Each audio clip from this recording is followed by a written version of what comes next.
From Washington, this is VOA News. The UN Health Agency says Ebola outbreaks in Nigeria and Senegal appear to have stopped. And Ukraine says a lasting ceasefire in its conflict is preconditioned on a complete pullout of Russian forces. I'm Michael Lipin reporting from Washington. The World Health Organization says Ebola outbreaks in Nigeria and Senegal appear to have stopped. The WHO's Africa office says there have been no new reports of Ebola cases in Nigeria since September 8th, and no new cases in Senegal since the country reported its first and only Ebola case on August 29th. But a separate report by the UN Health Agency says the virus is infecting more people in Guinea, Liberia, and Sierra Leone. The WHO report says the total number of Ebola cases in West Africa has risen to 5,864, while the number of deaths has increased to 2,811. The Ukrainian foreign minister says a full withdrawal of Russian forces and heavy weapons from eastern Ukraine is a precondition for a sustainable ceasefire with pro-Russian separatists.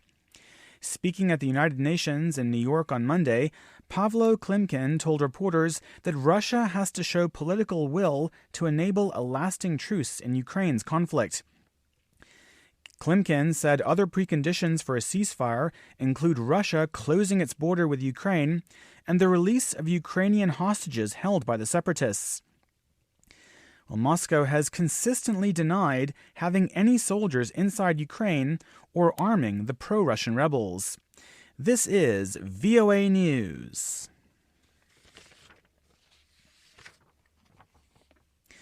The leader of Syria's main opposition coalition is urging Western powers to carry out airstrikes against Islamic State fighters in his country. U.S. President Barack Obama is considering expanding U.S. airstrikes on Islamic State targets in Iraq to include the militant group's forces inside Syria, but he has not set a timeline for such action. VOA State Department correspondent Scott Stearns has more on the Syrian opposition figure's appeal from the United Nations.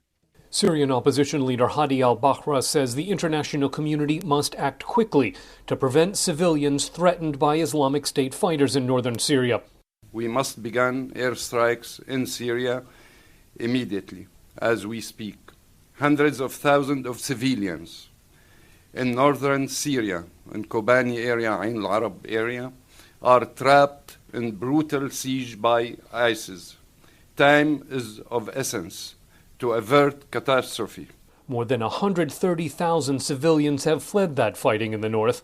Protecting civilians threatened by the Islamic State in Iraq was the initial justification for U.S. airstrikes there. And Syrian opposition leaders are hoping President Obama moves quickly to expand attacks across the border, where opposition forces are fighting both the Islamic State and forces loyal to President Bashar al-Assad.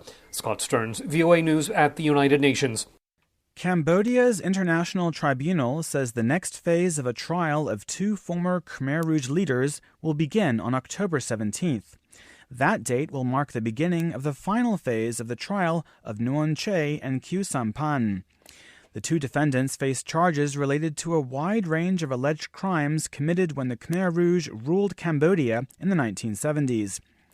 The alleged crimes include abuses of inmates at detention centers and work camps, government policies such as forced marriage, and the genocide of Cham Muslims and ethnic Vietnamese. Thousands of Hong Kong students have begun a week-long boycott of classes to protest Beijing's decision to rule out fully democratic elections in the former British colony. College and university students from across the territory streamed onto the campus of the Chinese University on Monday to kick off the boycott with a massive rally. Organizers said the protesters were angered by Beijing's decision in August to rule out open nominations for candidates seeking to become Hong Kong's first directly elected chief executive in 2017. China has said potential candidates must first be vetted and receive majority approval from a committee filled with pro-Beijing members. I'm Michael Lipin in Washington. That's the latest world news from VOA.